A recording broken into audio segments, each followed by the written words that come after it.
New at 4, the Sun Prairie Area School District superintendent will be leaving to lead a different school district in Wisconsin. Dr. Brad Sarin will be leaving Sun Prairie after he was chosen to become the superintendent for the Chippewa Falls Area Unified School District.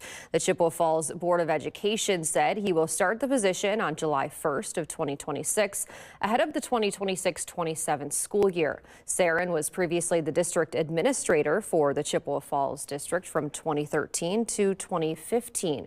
He was one of 2 finalists for the position, including one other candidate from the Sun Prairie School District.